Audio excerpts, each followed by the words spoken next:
Social Life episode kali ini menampilkan event grup arisan Menara Kasih. Di bulan penuh sukacita bagi kaum Nasrani ini, Menara Kasih akan berbagi kasih dengan 5 panti asuhan. Bertempat di Ballroom Hotel di Bilangan Cibubur, Jakarta Timur, para member arisan datang dengan touch of red and green.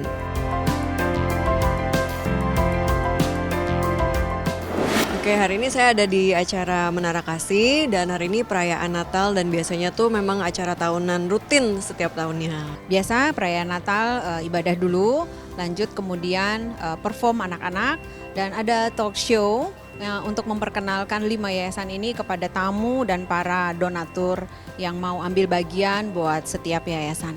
Jadi MK sendiri itu bukan hanya komunitas kalau orang bilang sosialita atau enggak seperti itu, tapi MK juga berbagi kasih gitu, melakukan banyak kegiatan sosial. Kayak contohnya hari ini Natal itu kita mengundang beberapa panti asuhan, ya berbagi kasih dengan mereka. Sangat senang ya, biasanya memang kita setiap tahun Menara Kasih selalu memberikan mengadakan perayaan untuk Natal seperti ini. Kita sangat antusias melihat anak-anak yang anak-anaknya lebih happy, ternyata lebih antusias mereka ya menunggu hari ini. Iya, kita dari PD Sara sedang menghadiri acara Natalannya Menara Kasih yang diketuai oleh Ibu Riani. Ya luar biasa ya, dia mengundang beberapa anak-anak panti di dalam berbagi kasih. Saya pikir luar biasa. Kita di bulan Desember ini banyak acara-acara untuk menabur kasih.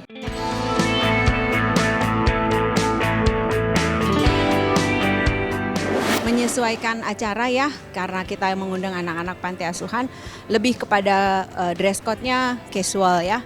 Enggak yang glamour atau long dress enggak. Kami pilih yang casual dan ini pun kesepakatan bersama, bukan saya yang menentukan tetapi kesepakatan mereka, oh bahannya ini, modelnya ini, begitu. Dan hari ini tetap tema warna hijau dan merah.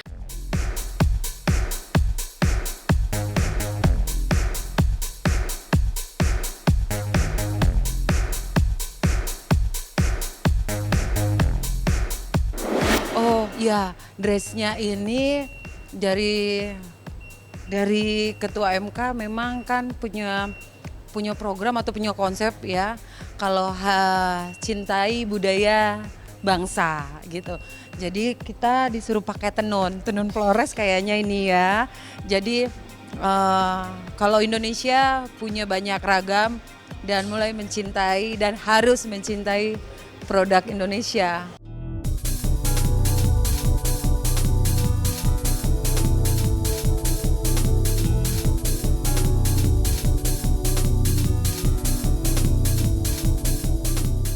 Tema hari ini kita adalah Natal identik dengan merah hijau. Jadi kita seragaman untuk semua Menara Kasih, seragaman dress code-nya merah hijau seperti biasa saja, tas, aksesoris seperti biasa saja untuk membuat lebih ini aja ceria aja.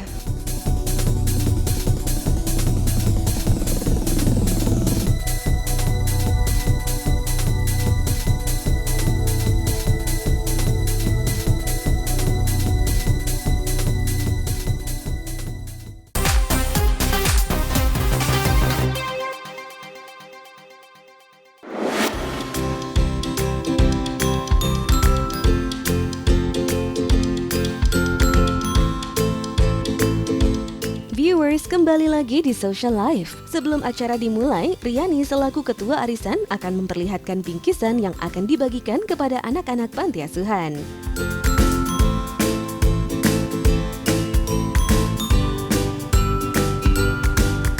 Halo Social Life, saya Riani dari Menara Kasih. Hari ini Menara Kasih merayakan Natal bersama 5 anak-anak panti asuhan dari 5 yayasan yang berbeda. Nah tahun ini Menara Kasih buat acara berbeda nih dari tahun-tahun sebelumnya. Kita membuat wishlist dari anak-anak, kado apa sih yang mereka mau. Nah ini di sini kita bisa lihat dari House of Restoration dari Yayasan Aviasi Berkat Indonesia. Ini kado-kado mereka ada yang minta gitar, ada yang minta piano, ada yang minta macam-macam lah. Ya, ini kado-kado mereka. Terus kemudian ini dari Panti Asuhan Rumah Kerang. Ini Rumah Kerang. Oh sorry, ini Panti Asuhan Kasih Keluarga Kita. Sama ini juga kado-kadonya, di sini bisa dilihat. Dan yang paling banyak saat ini adalah dari City Care Ministry. City Care Ministry ini ada sekitar 70 anak. Lumayan juga sih waktu kita mendata anak ini mau apa. Di sini kita lihat berikut kado-kado yang mereka inginkan. Puji syukur banyak donatur yang kita terima untuk memberikan kado buat anak-anak panti asuhan ini. Lalu kemudian dari Rumah Belajar Rumah Kerang. Ini Rumah Kerang, sama kita juga udah siapkan dengan kado-kado yang mereka minta. Lalu terakhir Panti Asuhan Kalvari di daerah Bekasi. 5 yayasan ini terdiri dari 5 tempat yang berbeda. Ada dari Parung Panjang, ada dari Bekasi, ada dari Cilincing, ada dari Sentul.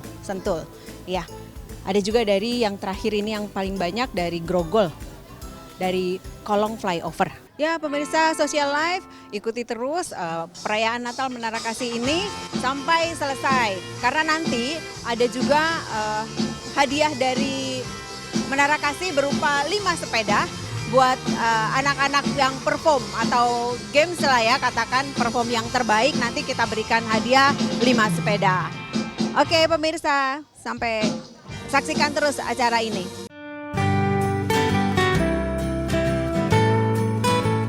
Selain diwarnai dengan kegiatan arisan, Menara Kasih juga secara rutin melakukan aktivitas sosial dan keagamaan, menggelar acara ibadah doa dengan mendengarkan khotbah dari pendeta sebelum acara dimulai.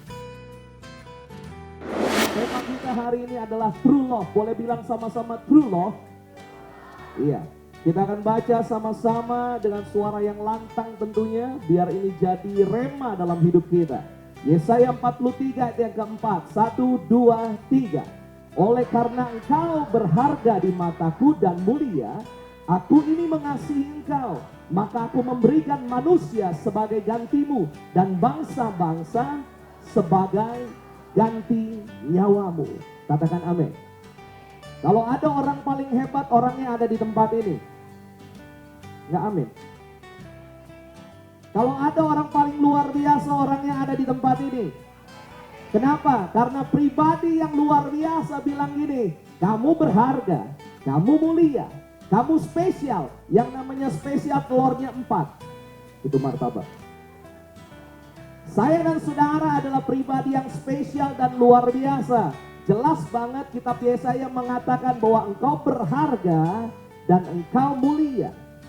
Dan satu hal yang pasti, tidak boleh ada satu orang pun di muka bumi ini yang boleh merendahkan saya dan saudara. Kenapa? Karena Tuhan saja yang menciptakan kita, bilang kita spesial dan luar biasa. Katakan amin. Saya dan saudara diciptakan Tuhan dengan semua plan yang sangat sempurna. Boleh lihat saya dulu di depan, boleh bilang sempurna buat di kiri kananmu, bilang gini, sempurna. Tangannya belum, sempurna. Sedang, ya.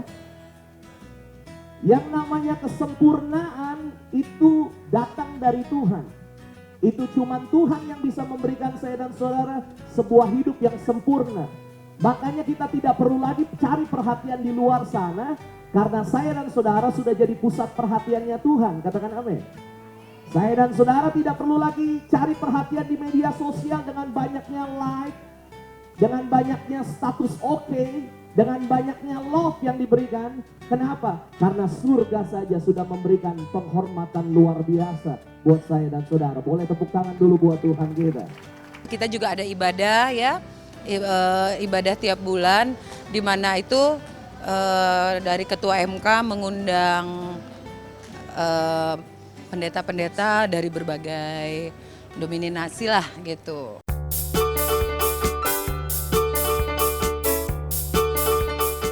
ibadah doa, acara dilanjutkan dengan melihat aksi dari para anak-anak panti asuhan di depan para member Menara Kasih. Terima kasih, Yesus, Engkau sangat baik, teramat baik bagiku.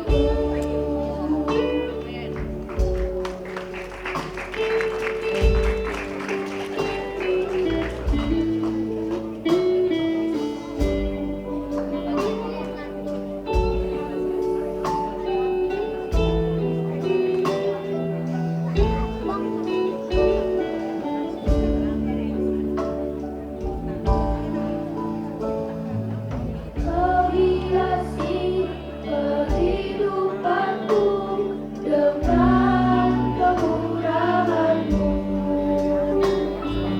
Kau rancangkan masa depanku penuh dengan harapan.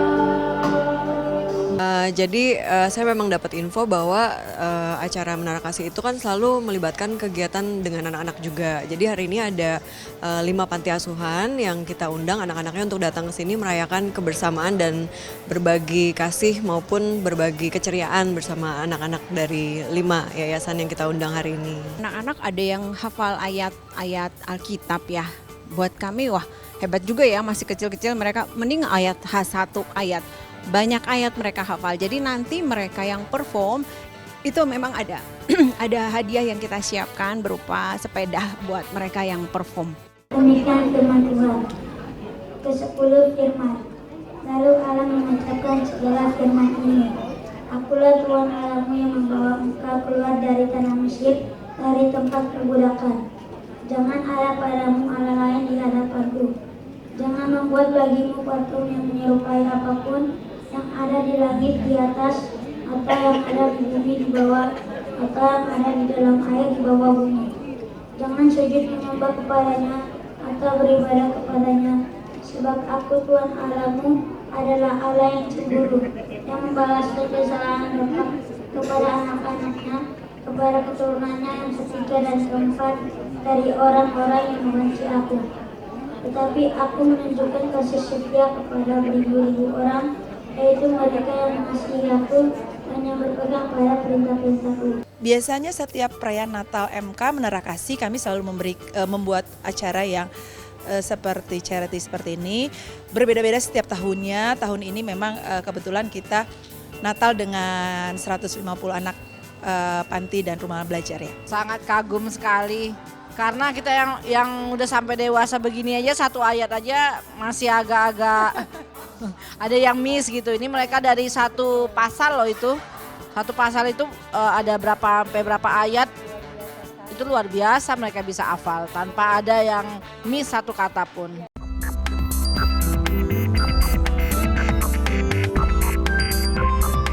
Acara dilanjutkan dengan makan bersama.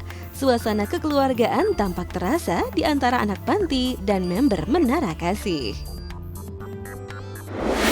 Memang kalau saya prinsip saya mendidik anak-anak itu memang selalu menjadi saluran berkat juga kan. Jadi makanya dari kecil mereka pun saya undang, saya ajak juga ikut serta dalam kegiatan sosial.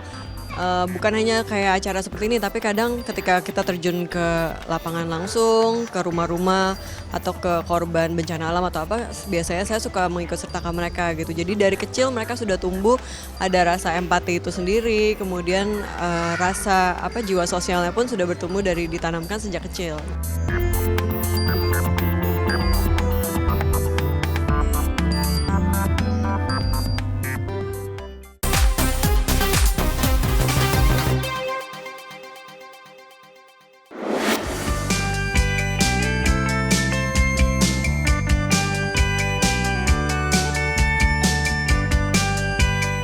Terima kasih Anda masih setia di Social Life. Viewers, berbeda dengan perayaan Natal sebelumnya. Di Natal kali ini, Menara Kasih membuat talk show yang narasumbernya ketua atau perwakilan panti asuhan yang diberikan berkat. Saya mau tanya yang ke Bapak Pendeta Gideon Makarau. Kalau Bapak kan tadi sempat cerita kalau Bapak menjadikan anak-anak itu sebagai bagian dari keluarga. Itu ya, betul ya Pak ya tadi ya? Itu awal mulanya gimana? Ya, awal saya memulai panti asuhan kasih karunia ini adalah ceritanya saya dan istri menikah 10 tahun belum punya anak waktu itu. Jadi ada kerinduan untuk saya pikir daripada terus begini, saya pikir saya isi waktu saya itu untuk membagi kasih saya buat anak-anak yang nggak beruntung. Kemudian setelah panggilannya makin kuat dalam hidup saya akhirnya menemukan ini bahwa sumber masalah dalam hidup manusia itu awalnya dari rumah. Tapi sekaligus jawaban terbaik buat semua masalah hidup manusia itu dari rumah. Mereka semua menemukannya di rumah. Makanya ketika saya mau membuka panti ini, saya berpikir saya nggak mau buka panti seperti panti yang lain. Saya mau buka panti yang nyelesain masalah hidup mereka tuh dari awal maupun sampai akhir. Artinya tuntas. Membina anak-anak yang kurang mampu, yang mostly mereka berasal dari pedalaman, dan kami rindu mereka bukan sekedar mendapatkan tempat tinggal yang layak, tapi juga mereka mendapatkan pendidikan yang layak yang tidak didapatkan oleh mereka-mereka yang jauh tertinggal yang berada di pedalaman, sehingga saat mereka kembali ke pedalaman, mereka bisa kembali membangun tempat di mana mereka berasal. Kami para suster yang melayani di sana melihat bahwa anak-anak ini perlu wadah supaya mereka tidak hanya bermain. Jadi bermain di antara tumpukan kulit-kulit kerang di mana orang tuanya duduk di lapak itu sambil kupas kerang. Lalu kami buka semacam bimbingan belajar seperti itu, lalu anak-anak hadir. Nah, memang mayoritas orang yang kami layani mereka itu muslim. Jadi kami hadir tidak membawa nama kekatolikatan sitas kami, tetapi lebih ke kemanusiaan. Ya, luar biasa sekali pembicaranya, dari ada suster dan juga dari pembina para panti asuhan. Bagaimana mereka juga meng-create anak-anak panti ini dengan baik dari kecil, jadi mereka bisa mandiri, bisa tough menjadi seorang yang anak-anak yang bisa bisa mengerti Tuhan Yesus ya. Dia juga bisa beribadah. Saya lihat juga anak-anaknya juga pinter-pinter, mereka bisa menyanyi, bisa menghafal firman Tuhan. Itu luar biasa sekali ya dengan usia mereka itu. Jadi berangkatnya dari kasih Tuhan yang tentunya tidak menginginkan satu anak pun binasa, sebagaimana Matius 18 ayat 14 bahwa Bapa di surga tidak menghendaki satu anak pun binasa. Sehingga berangkat dari itulah kami kemudian di Bekasi ini bukan hanya panti asuhan, tetapi juga ada rumah singgah, ada pelayanan rohani bagi anak-anak prasejahtera, kemudian ada sekolah-sekolah untuk anak-anak miskin, baik di pinggir kali ataupun juga di teras-teras rumah, ataupun juga sekolah baik PAUD, TK, kemudian juga SD sampai SMP untuk anak-anak Kristen memang yang miskin. Karena saya berpikir bahwa kalau startnya saja mereka sudah kalah, bagaimana mungkin mereka bisa menjadi generasi yang tangguh. Jadi berangkat daripada kasih Tuhan, sebagaimana Matius 18 ayat 14, lalu Matius 25 ayat 40, bahwa segala sesuatu yang kamu lakukan untuk salah seorang dari saudaraku yang paling hina ini, kamu telah melakukannya untuk aku. Maka kami bersegera dan melakukan percepatan untuk sesegera mungkin membawa anak kepada Tuhan. Yayasan Rumah Kasih Indonesia adalah sebuah yayasan yang terbeban dan terpanggil secara khusus untuk memberkati mereka yang ada di jalanan. Mereka-mereka yang menjadi manusia gerobak, mereka yang gelandangan, bahkan mereka yang tinggal di kolong-kolong jembatan. Yang kami lakukan selama ini adalah membuat pendidikan secara gratis untuk mereka. Dan yang terlebih penting adalah pelajaran budi pekerti. Sehingga satu hari kelak mereka akan jadi manusia Indonesia yang berubah dan akhirnya mereka jadi orang-orang yang unggul dan siap menghadapi masa depan. Untuk 5 yayasan yang kami undang itu kami survei dulu untuk mengetahui tentunya informasi dari teman, dari rekan, dari anggota, itu informasi itu kita terima. Dari informasi yang kita terima kita memilih 5, untuk memilih 5 kita survei dulu. Jadi ke 5 tempat itu kita sudah survei dari semenjak bulan September.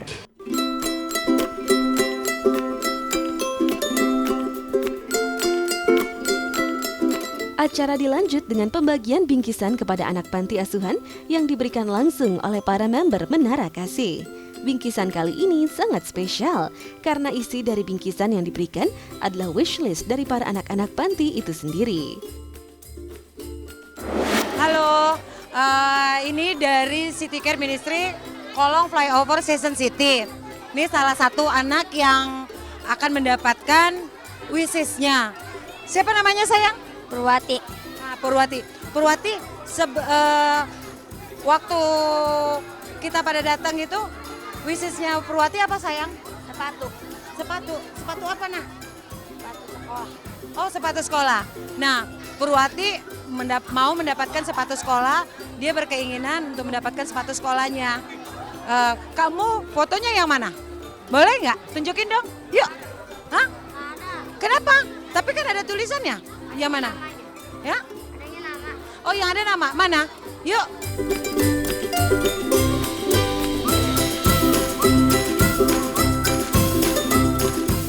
Oh, ini Purwati namanya paling bawah. Tuh, dia wishlist-nya Purwati mendapatkan sepatu sekolah ya sayang. Ya, sekarang kita nunggu antriannya Purwati ya. Yuk.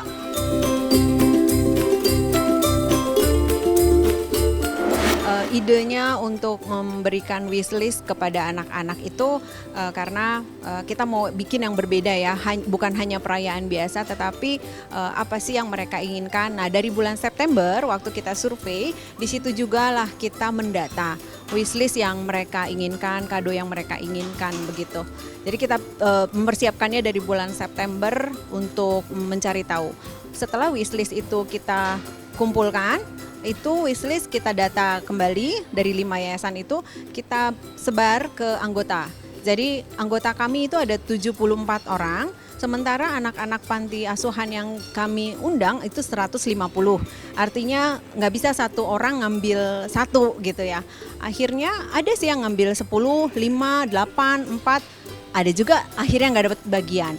Dari situ kita, ternyata antusias mereka untuk memberikan kado juga banyak ya, sehingga dari 74 ada loh yang nggak dapat bagian memberikan kado gitu. Kita berbagi itu artinya ada kebahagiaan juga, kepuasan yang kita priceless gitu. Jadi dengan kita bisa memberikan itu, melihat mereka tersenyum, melihat mereka bisa merasakan kebahagiaan seperti ini, ya itu priceless buat saya juga gitu. Jadi bahagianya bukan hanya kita memberikan, tapi kita juga menerima, melihat senyum dari mereka itu. Acaranya luar biasa, di mana mereka mengadakan bakti sosial juga, mengundang anak-anak yatim, anak-anak panti asuhan untuk boleh berbagi kasih di tempat ini.